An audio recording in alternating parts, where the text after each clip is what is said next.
नमस्कार मित्रों, आगे का वृत्तांत सुनिए। सुमति कहते हैं, नागराज महात्मा अश्वतर जब भोजन कर चुके तब उनके पुत्र और राजकुमार ऋतुध्वज तीनों उनके पास आकर बैठे।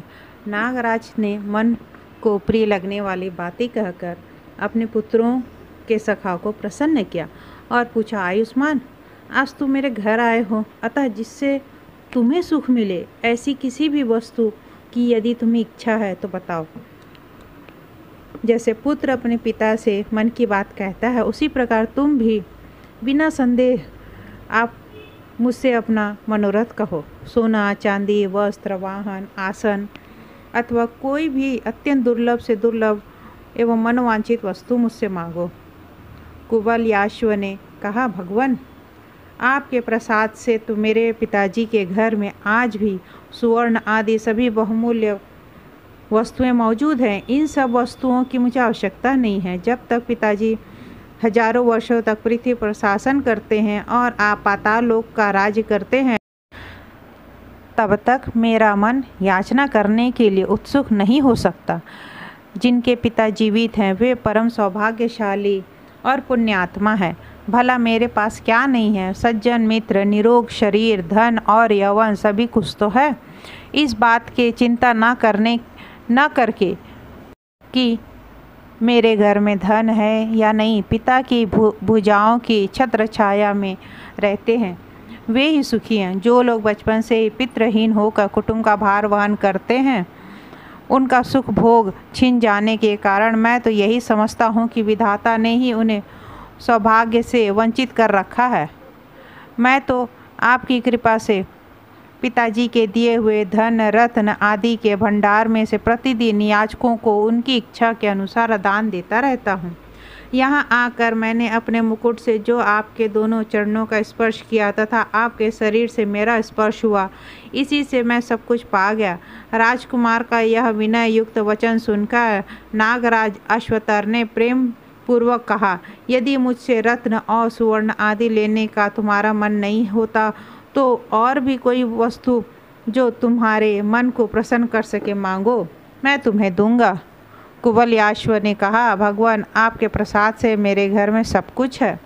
विशेषतः आपके दर्शन से मुझे सब मिल गया।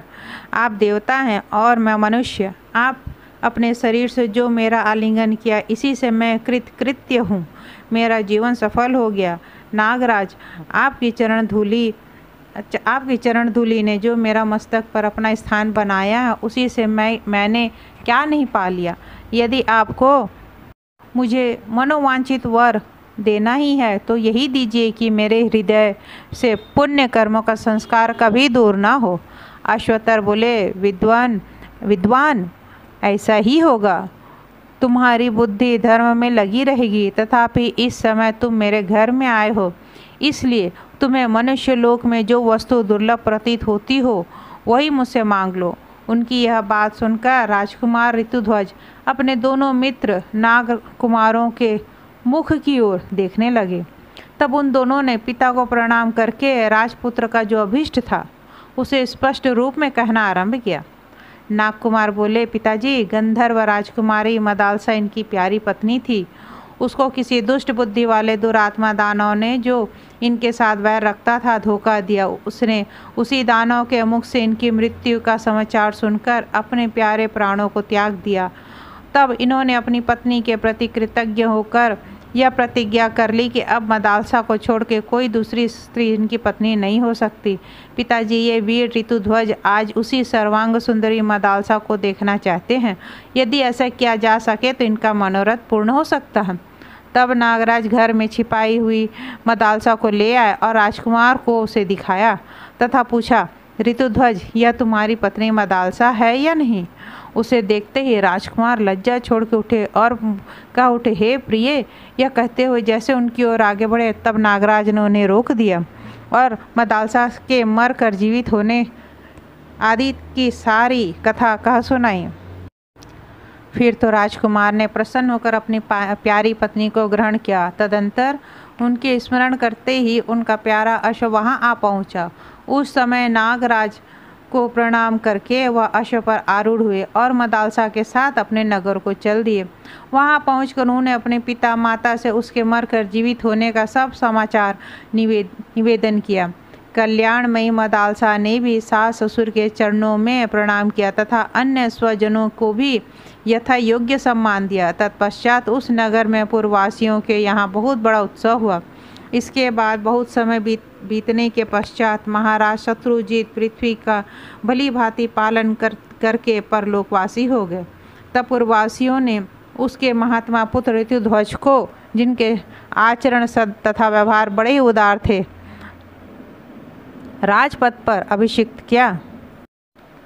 वे भी अपनी प्रजा को अपने पुत्रों की भांति पालन करने लगे। तदंतर मदालसा ने प्रथम पुत्र को जन्म दिया। राजा ने उसका नाम विक्रांत रखा। इससे कुटुंब के सब लोग बड़े प्रसन्न हुए, किंतु मदालसा वह नाम सुनकर हंसने लगी। उसने उत्तान सोकर जोर जोर से रोते हुए शिशु को बहलाने के लिए इस प्रकार कहना आरंभ किया। हे ता, तू तो शुद्ध आत्मा है, तेरा कोई नाम नहीं, यह कल्पित नाम तो तुझे अभी मिला है। यह शरीर भी 5 भूतों का बना हुआ है, ना यह शरीर तेरा है ना तू इसका है, फिर किस लिए रो रहा है? अथवा तू नहीं रोता है, यह शब्द तो राजकुमार के पास पहुंचकर अपने आप ही प्रकट होता है। तेरी संपूर्ण इंद्रियों में जो भांति भांति के गुण अवगुणों की कल्पना होती है, वे भी 5 भौतिक ही हैं। जैसे इस जगत में अत्यंत दुर्बल भूत अन्य भूतों के सहयोग से वृद्धि को प्राप्त होते हैं, उसी प्रकार अन्न जल आदि भौतिक पदार्थों को देने से पुरुष के 5 भौतिक शरीर की ही पुष्टि होती है। इससे तुझे शुद्ध आत्मा की ना तो वृद्धि होती है ना ही हानि ही होती है। तू अपने उस चोले तथा इस देह रूपी चोले के जीर्ण शीर्ण होने पर मोह न करना। शुभाशुभ कर्मों के अनुसार ही यह देह प्राप्त हुआ है। तेरा यह चोला मद आदि से बंधा हुआ है। कोई जीव पिता के रूप में प्रसिद्ध है, कोई पुत्र कहलाता है, किसी को माता, किसी को प्यारी स्त्री कहते हैं, कोई यह मेरा है कहकर अपनाया जाता है और कोई मेरा नहीं है इस भाव से पराया माना जाता है। इस प्रकार ये भूत समुदाय के ही नाना रूप हैं, ऐसा तुझे मानना चाहिए। यद्यपि समस्त भोग दुख स्वरूप है, तथापि मूढ़ चित्त मानव उन्हें दुख दूर करने वाला तथा सुख की प्राप्ति करने वाला समझता है। किंतु जो विद्वान हैं, जिनका चित्त मोह से आच्छन्न नहीं हुआ है, वे उन भोग जनित सुखों को भी दुख ही मानते हैं। स्त्रियों की हंसी क्या है? हड्डियों का प्रदर्शन, जिसे हम अत्यंत सुंदर नेत्र कहते हैं, वह मज्जा की कलुषता है और मोटे मोटे कुछ आदि घने मांस की ग्रंथियां हैं। अतः पुरुष जिस पर अनुराग करता है, वह युवती स्त्री क्या नरक की जीती जागती मूर्ति नहीं है? पृथ्वी पर सवारी चलती है, सवारी पर यह शरीर चलता है और इस शरीर में भी एक दूसरा पुरुष बैठा रहता है। किंतु पृथ्वी और सवारी में वैसी अधिक ममता नहीं देखी जाती जैसे कि अपने देह में दृष्टि गोचर होती है। यही मूर्खता है। ज्यों ज्यों वह बालक बढ़ने लगा, त्यों महारानी मदालसा प्रतिदिन उसे बहलाने आदि के द्वारा ममता शून्य ज्ञान का उपदेश करने लगी। जैसे जैसे उसके शरीर में बल आता गया और जैसे जैसे वो पिता के व्यवहारिक बुद्धि सीखने लगा, वैसे माता के वचनों से उसे आत्म तत्व का ज्ञान भी प्राप्त होता गया। इस प्रकार माता ने जन्म से ही अपने पुत्रों को ऐसा उपदेश दिया जिससे ज्ञानी एवं ममता शून्य होकर उसने गृहस्थ धर्म के प्रति अपने मन को नहीं जाने दिया। इस प्रकार जब मदालसा के गर्भ से दूसरे पुत्र का जन्म हुआ, तब पिता ने उसका नाम सुबाहु रखा। इस पर भी मदालसा हंसने लगी। उस बालक को भी वह पहले ही की भांति बहलाते बहलाते बचपन से ही ऐसा उपदेश देने लगी जिससे वह परम बुद्धिमान ज्ञानी हो गया। तृतीय पुत्र के जन्म होने के बाद राजा ने उसका नाम शत्रुमर्दन रखा। इस पर भी सुंदरी मदालसा बहुत देर तक हंसती रही तथा उसको भी उसने पहले के ही भांति बाल्यकाल से ही ज्ञान का उपदेश दिया। बड़ा होने पर वह निष्काम कर्म करने लगा। सकाम कर्म की ओर उसकी रुचि ही नहीं रही।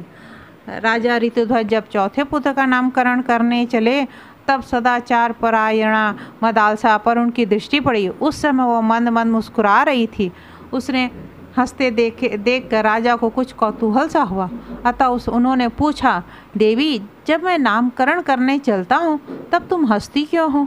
इसका कारण बताओ। मैं तो समझता हूँ कि विक्रांत, सुबाहु और शत्रुमर्दन ये सुंदर नाम रखे गए हैं। ये क्षत्रियों के योग्य और शौर्य में उपयोगी हैं। भद्रे, यदि तुम्हारे मन में यह बात हो कि ये नाम अच्छे नहीं हैं तो मैं चौथे पुत्र का नाम तुम स्वयं ही रखो। मदालसा बोली, महाराज, आपकी आज्ञा का पालन करना मेरा कर्तव्य है। अतः आप जैसा कहते हैं उसके अनुसार मैं अपने चौथे पुत्र का नाम स्वयं ही रखूंगी। यह धर्मज्ञ बालक इस संसार में अलर्क के नाम से विख्यात होगा। आपका यह कनिष्ठ पुत्र बड़ा बुद्धिमान होगा। माता के द्वारा रखे गए अलर्क इस असंबद्ध नाम को सुनकर राजा ठठाकर हंस पड़े और इस प्रकार बोले, शुभे, तुमने मेरा पुत्र का जो यह नाम अलर्क रखा है उसका क्या कारण है? ऐसा असंबद्ध नाम क्यों रखा? इसका क्या अर्थ है? मदालसा ने कहा, महाराज, यह तो व्यवहारिक कल्पना है। लौकिक व्यवहार चलाने के लिए कोई सा नाम रख लिया जाता है। इससे पुरुष का कुछ भी संबंध नहीं है। आपने भी जो नाम रखे हैं वे भी निरर्थक ही हैं। कैसे सो बतलाती हूँ, सुनिए। ज्ञानी लोग पुरुष आत्मा को व्यापक बतलाते हैं और अपने प्रथम पुत्र का नाम विक्रांत रखा। इसके अर्थ पर विचार कीजिए। क्रांति का अर्थ है गति। एक स्थान से दूसरे स्थान में जाने को गति कहते हैं। जब इस देह का ईश्वर आत्मा सर्वत्र व्यापक है तब वह दूसरी जगह जा ही नहीं सकता। अतः उसका नाम विक्रांत रखना मुझे निरर्थक ही जान पड़ा। पृथ्वीनाथ, दूसरे पुत्र का जो सुबाहु नाम रखा गया वह भी व्यर्थ है, क्योंकि आत्मा निराकार है। उसको बाह कहाँ से आई? तृतीय पुत्र का जो अरिमर्दन नाम नियत किया गया है, मेरी समझ से वह भी असंबद्ध ही है। इसका कारण भी सुनिए। अरिमर्दन का अर्थ है शत्रु का मर्दन करने वाला। जब सब शरीर में ही एक ही आत्मा रहता है तब उसका कौन शत्रु और कौन मित्र? मूर्तिमान भूतों के द्वारा मूर्तिमान भूतों का ही मर्दन होता है। आत्मा तो अमूर्त है, उसका मर्दन कैसे हो सकता है? क्रोध आदि आत्मा से पृथक रहते हैं। अतः यह अरिमर्दन की कल्पना निरर्थक ही है। यदि व्यवहार का भली भांति निर्वाह करने के लिए ऐसे असंगत नामों की कल्पना हो सकती है तो अलर्क नाम में ही क्यों आपको निरर्थकता प्रतीत होती है? रानी मदालसा के द्वारा इस प्रकार भली भांति समझाए जाने पर परम बुद्धिमान महाराजा ऋतुध्वज ने अपनी प्राण वल्लभा को यथार्थ वादिनी मानकर कहा, तुम्हारा कथन सत्य है। तदंतर उसने पहले पुत्रों की भांति उसको भी ज्ञानजनक बातें सुनानी आरंभ की। तब राजा ने उसे रोक कर कहा। राजा बोले, अरे यह क्या करती हो? पहले पुत्रों की भांति इसे भी ज्ञान का उपदेश देकर मेरी वंश परंपरा का उच्छेद करने पर क्यों तुली हो? यदि तुम्हें मेरे प्रिय कार्य करना हो और यदि मेरी बातों को मानना तुम्हें उचित प्रतीत होता हो तो मेरे इस पुत्र को प्रवृत्ति मार्ग में लगाओ। देवी, ऐसा करने से कर्म मार्ग का उच्छेद नहीं होगा तथा पितरों के पिंड दान का लोप नहीं होगा। जो पितर देवलोक में हैं, जो तिर्यक योनि में पड़े हैं, जो मनुष्य योनि में एवं भूत वर्ग में स्थित हैं, वे पुण्य आत्मा हो या पाप आत्मा जब भूख प्यास से विकल होते हैं तो उन्हें अपने कर्मों में लगा हुआ मनुष्य पिंडदान तथा जलदान के द्वारा उन्हें तृप्त करता है। इसी तरह वह देवताओं और अतिथियों को भी संतुष्ट रखता है। देवता, मनुष्य, पितर, भूत, प्रेत, गुहम, पक्षी, कृमि और कीट आदि भी मनुष्य से ही जीविका चलाते हैं। अति सुंदरी, तुम मेरे पुत्र को ऐसा उपदेश दो जिससे इहलोक और परलोक में उत्तम फल देने वाले क्षत्रिय योचित कर्तव्य का उसे ठीक ठीक ज्ञान हो। पति के यूँ कहने पर श्रेष्ठ नारी मदालसा अपने पुत्र अलर्क को बहलाती हुई इस प्रकार उपदेश देने लगी। बेटा, तू धन्य है जो शत्रु रहित होकर अकेला ही चिरकाल तक इस पृथ्वी का पालन करता रहेगा। पृथ्वी के पालन से तुझे सुख भोग की प्राप्ति हो और धर्म के फल स्वरूप तुझे अमरत्व मिले। पर्वों के दिन ब्राह्मणों को भोजन के द्वारा तृप्त करना, बंधु बांधवों की इच्छा पूर्ण करना, अपने हृदय में दूसरों की भलाई का ध्यान रखना और पराई स्त्रियों की ओर कभी मन को न जाने देना। अपने मन में सदा श्री विष्णु भगवान का चिंतन करना, उनके ध्यान से अंतःकरण के काम क्रोध आदि 6 शत्रुओं को जीतना, ज्ञान के द्वारा माया का निवारण करना और जगत की अनित्यता का विचार करते रहना, धन के आय के लिए राजाओं पर विजय प्राप्त करना, यश के लिए धन का सद्व्यवहार करना, पराई निंदा सुनने से डरते रहना तथा विपत्ति के समुद्र में पड़े हुए लोगों का उद्धार करना। वीर, तू अनेक यज्ञों के द्वारा देवताओं को तथा धन के द्वारा ब्राह्मणों को एवं शरणागतों को संतुष्ट करना, कामना पूर्ति के द्वारा स्त्रियों को प्रसन्न रखना और युद्ध के द्वारा शत्रुओं के छक्के छुड़ाना। बाल अवस्था में तू भाई बंधुओं को आनंद देना, कुमार अवस्था में आज्ञा का पालन के द्वारा गुरुजनों को संतुष्ट रखना, युवा अवस्था में उत्तम कुल को सुशोभित करने वाली स्त्री को प्रसन्न रखना और वृद्धावस्था में वन के भीतर निवास करते हुए वनवासियों को सुख देना।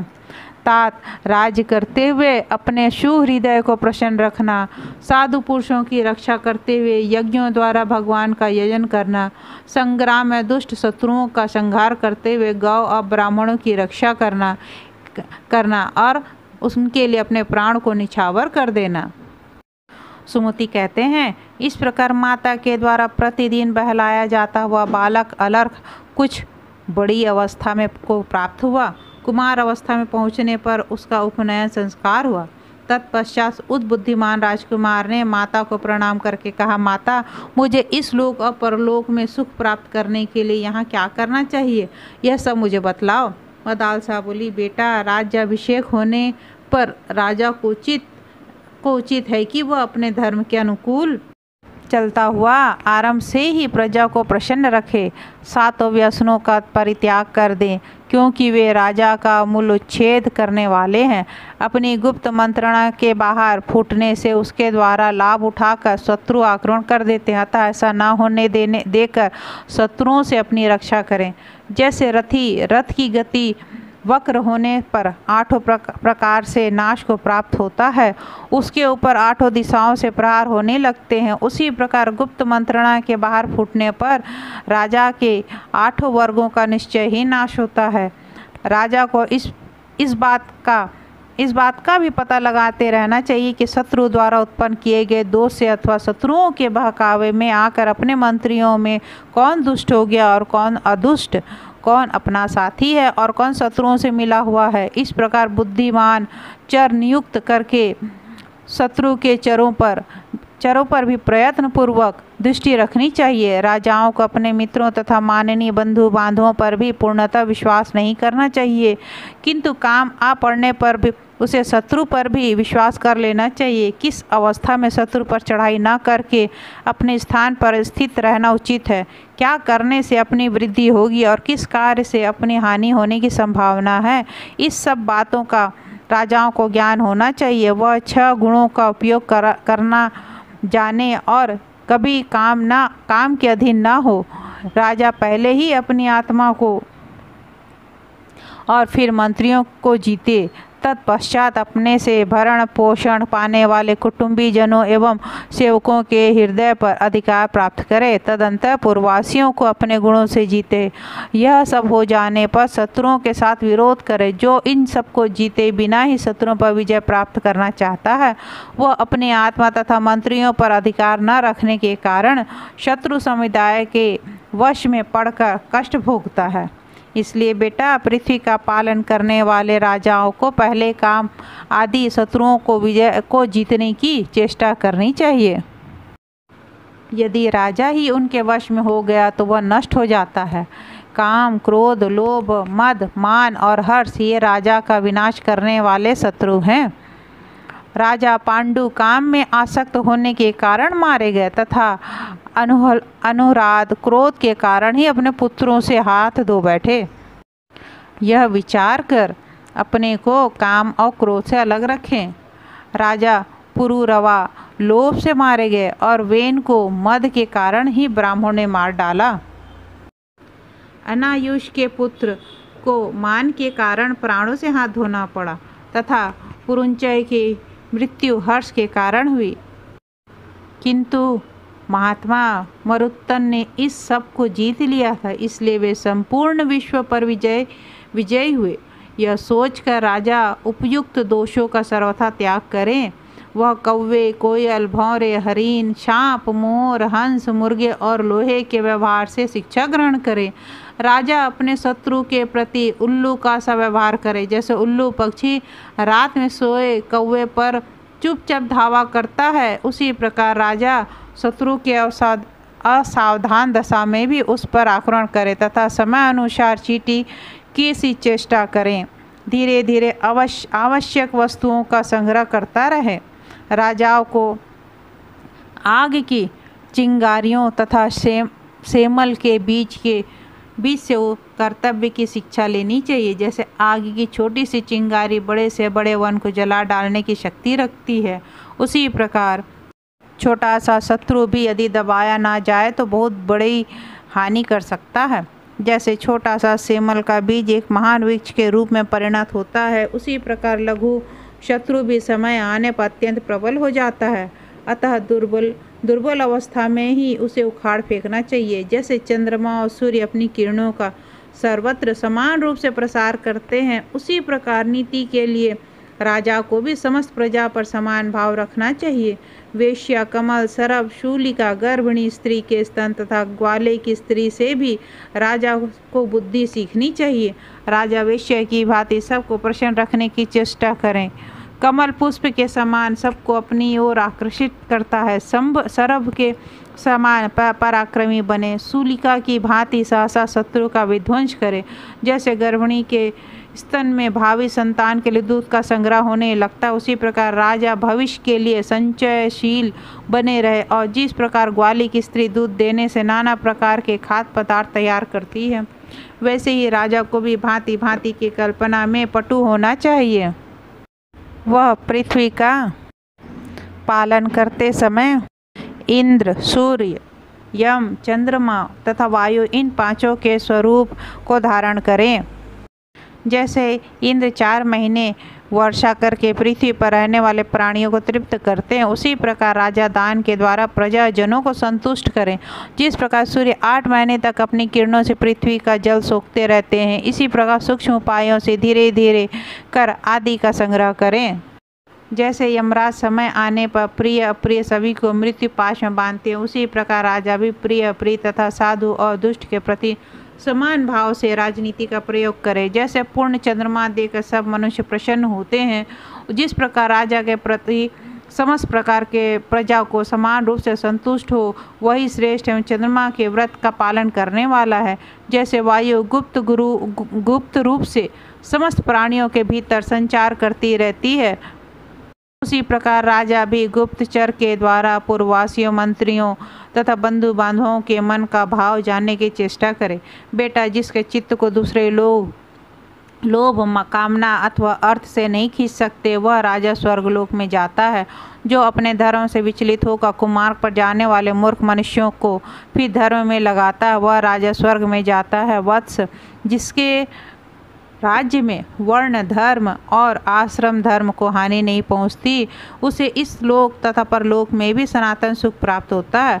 स्वयं दुष्ट बुद्धि पुरुषों द्वारा धर्म से विचलित न होकर ऐसे लोगों को अपने धर्म में लगाना ही राजा का सबसे बड़ा कर्तव्य है और यही उसे सिद्धि प्रदान करने वाला है। राजा सब प्राणियों का पालन करने से ही कृतकृत्य होता है।